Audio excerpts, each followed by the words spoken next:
Are you confused about writing? Do you not know where to start or even how to finish? Do you love writing so much that it burns deep in your soul, but you still don't know how to meet your goals? Are you looking for a little inspiration that will take you on a writer's vacation? Then let us all write together. Let us all write our way. Hello everyone, welcome to Write Our Way. As you know, I'm your host Patrick Starks, and today I thought we could talk about something a little different, something different than the typical topics that we talk about. I figured we could talk about timing, just time in general, finding time for writing. How do we find the time for our writing? How do we find the time to complete these projects, these beautiful projects that we have in our mind? And I get it. With the world being so crazy, there's so many distractions. I mean, how can you find the focus? How can you find the discipline to focus on the things that really matter to you and finish them, actually complete them? Now, I'm not going to tell you like most people and say, keep a journal or have a, calendar by your side to mark the times that you want to do things. Instead, I'm going to tell you what to avoid. Hands down, I'm not going to waste any time. I'm going to tell you right off the bat, it's going to be social media. Social media is definitely one of the things that will distract you from getting the things that you want to get done. Now, before anybody tries to throw a counter to me on this, let me rephrase what I'm saying here. So, social media is a distraction. However, it all depends on what you're watching through these social media platforms. Now, if you're watching some TikTok dance videos or some cat videos, then that's not really benefiting you. But if you're watching something like educational, something that benefits your craft, like maybe you're somebody who likes to play basketball and you want to learn new steps or new moves in basketball, so you watch clips of people playing basketball, people who are very trained in the sport and are giving you some of their tips and tricks they've learned throughout their journey of growing as a basketball player. That's just one example, but I'm sure you get what I mean by when we have to be precise on what we're choosing as what we view every day. As the saying goes, you are what you think, well, you are what you watch as well. And I think for most people, this slips under the radar, right? Because, like they say, it has dopamines, it pumps dopamines in you, which makes you addicted to it. You like the entertainment because it makes you feel good at the end of the day. You might have had a really shitty day at work and you just want to get over it, just forget about it. So you watch these videos to bring that peace of mind. However, by watching these videos, you're also changing a part of yourself too. You're losing a part of yourself, and that's the thing that they won't tell you. Don't get me wrong. I watch a few goofy videos every now and then. It's nice to watch them just to let your mind loose, but watching it repetitively and watching it so often that it becomes a habit, then you're really not doing yourself any justice, and more so, you're not doing any justice to your writing. You're having all these distractions prevent you from writing creatively, because in order to write creatively, we need to have our mind as free as possible. But how can it be free if we have all these videos that we're watching every day dumbing our minds down from that creativity? I myself have taken a step away from social media. I don't watch social media as much. I am more focused on my craft. I'm more focused on me and growing. To even make a long story short, I even got back into Taekwondo. I haven't done Taekwondo in 20 years, and now I am back in it and, going for my black belt. I left Taekwondo as a junior black belt, but thankfully I kept myself in such great shape over the years. I was able to bounce back and catch everything back on quickly. The only minor setback is the flexibility, but again, the human body is amazing, what you can do with it. Just me stretching every day for the past 2 months, I am almost at a full split. My flexibility has came back so fast. But I'm just going off topic, but you can kind of see what I'm saying here. Just focusing on the things that benefit you.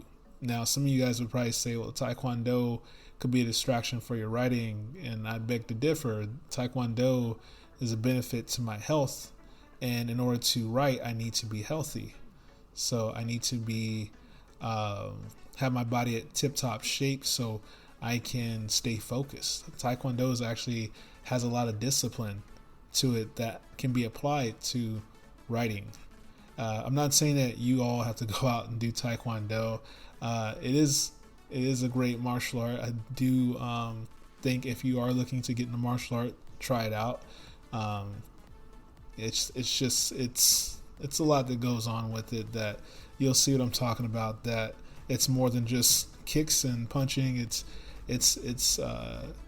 as my brother told me, what our master told us. He said, being a black belt isn't just about having it around your waist. Being a black belt is in the heart. And that was so deep to me because that meant that there was a discipline to it. It's a mindset to it. It's a kind of heroism to it. Like, you as a black belt are not, it's not just about the belt. It's about how you carry yourself as a person every day. And I think sometimes in life we get away from that. We forget how we carry ourselves as human beings, and that alone can be a distraction all on its own. Now, social media might not be your only distraction. I'm sure you have other distractions as well, but that was just one example. But the next example I would say is something that I struggle with a lot is procrastination. Now, it's not procrastination in a way where I just don't do it. It's procrastinating in a way where I'm focused on too many projects all at one time. I need to center myself and focus on only one thing so that it can get completed, but most of the time that does not happen all the time for me. And so this is the part where I'm going to say that you would need a journal or some type of calendar. You need to book times to focus on specific things. This is when these type of practices come into play. But again, you see, in order to do this, we got to get rid of the distractions first so that we can then focus on the focal points, the things that we really need to work on. And don't be afraid. It's fun. I mean, I promise you guys, it's not boring. It's not something you're going to dread. As long as it's something that you're sincerely passionate about, I promise you that it is fun and you will feel fulfilled doing it. You will feel a sense of peace, a sense of, it's like something that you lost as a child, going into an adult, and you feel this innocence again. This, I wouldn't even say innocence. You just feel this enjoyment of life. I think that we lose that sometimes when we get older. And so once you get the journaling down, or you got your schedule planned out, find some time for you. Find some time to just put the writing and everything else in life that you got going on aside and just focus on you. And that's what brings me full circle back to what I was talking about, how I was doing Taekwondo. Taekwondo kind of helps me get away from everything. It makes me forget about the bills, forget about work, forget about any writing projects that I have coming up. It really just gives me a chance to focus on me and have fun with another group of people who also are on the same journey. It goes back to that saying, work hard, play hard. If you're going to do all this work, you got to be able to play a little bit, So don't torture yourself. Don't be so immersed in the work that you forget to live. Years go by fast. I swear I was just 10 years old moving up to Seattle with my family, and now I'm 33, and it feels like time has just flown by so fast. My parents are getting older. There's so much to it. It's just don't be so immersed in the work, but still love the work. Love your craft, love what you do, but also love life too. Don't forget to love life and everything. It's a balance system, like I've always told you guys. It's a yin and yang symbol. It's all about finding a balance. I know that's easier said than done. That's why not everyone does it. It's a discipline. It's a practice. It's an everyday practice. If it wasn't an everyday practice, I would tell you myself, I've graduated from life. I'm done. I'm quote unquote woke. I figured it all out. And the honest truth is none of us are ever going to have it fully figured out. But the one thing that is for certain is that we can try, while we're on this planet, reach the highest potential that we want to reach, whether that be in writing or any other form of art or any other genre. Just anything you want to do, anything that you're passionate about doing, like knitting or anything like that, do it. And just don't be too hard on yourself. Don't set too high of expectations. We see it at jobs all the time, right? Jobs set these high expectations, these unrealistic expectations. And it's like, you already get that at work. You don't want to deal with that when you're coming home. Your home is your sanctuary. That's what I always tell people. You want to come home to a place of peace, a place of enjoyment, a place where you build on your passions. Now, you guys know I support all of you and what you do, and I just want to make sure that all of you are still doing what you love and not being discouraged. I think sometimes when things don't happen fast enough, we just think that it's never going to happen. But you'll be amazed on how much putting out the breadcrumbs really do matter. Like, just putting those crumbs out there leads a trail, and that trail will eventually lead you to the finish line where you want to be. And then you can look back on that trail and see how much you did, how much you accomplished on the way. And I think sometimes we forget about that, and I think it's a good thing to remember that it's not about having this instant success. Like, I gotta have the millions or in the millions, as The Rock would say. You don't need to have all that right away. It's like always the breadcrumbs do matter. They do make you feel fulfilled. So just remember that, everyone, to keep chipping away at what you do. And so just coming back to the writing. So we've covered the distractions, we've covered the booking, the scheduling, calendars, we've covered the mindset, and we've also covered finding time for yourself. And so the last thing I would say, as far as really being able to focus in on your writing or just your passions in general and what you want to do in life, what your dreams are, I would say two things actually, and that's finding the right support system, meaning finding people who support you on your journey and what you do. And two would be award yourself. Don't forget to award yourself on the accomplishments that you've made. Treat yourself like a celebrity. And I'm not joking.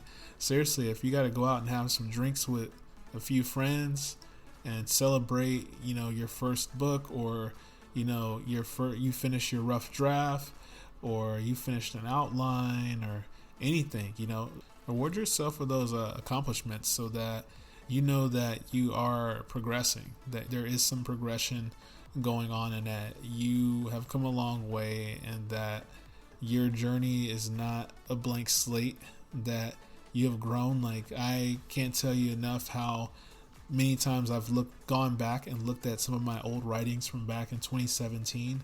I was mind blown. I honestly still can't believe how much better my writing has gotten.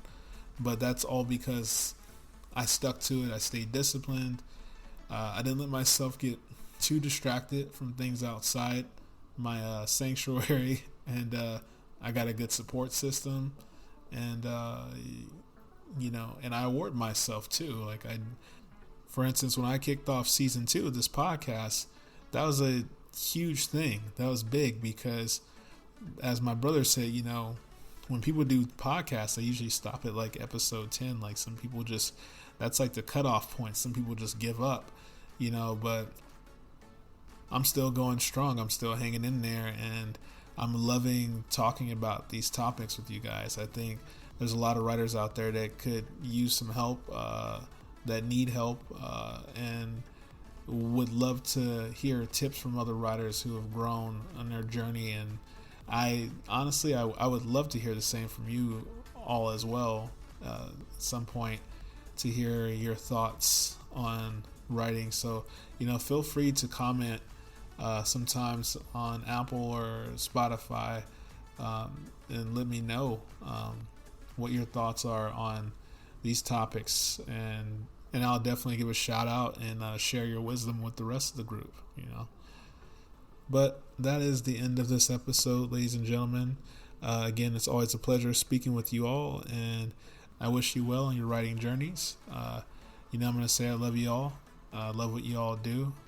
Us writers got to stick together, right? Yeah, just kidding. But, it's not just, I like to kind of emphasize, like, this is Write Our Way. So we have to remind ourselves that we are writing our way to our journey, to our success, to our dreams. And we have to remind ourselves and each other that, we're not alone and that we can all succeed together. Remember, everyone, this isn't about money. This is all about being happy. Just being happy with what you're doing in life. That's what it's all about. And I promise you guys, when you start thinking like that and you start focusing on the things you love to do, your life will change for the better.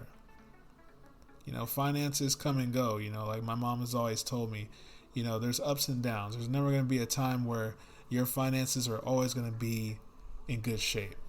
You have wealthy people, 6-figure people, millionaires that are still having issues with money. More money, more problems. So don't let your passions be about money. Let it be about the heart. Let it be about your happiness in general. You know it, guys. Become a child again. Imagine, my friends. And stay tuned for the next episode. See you guys soon.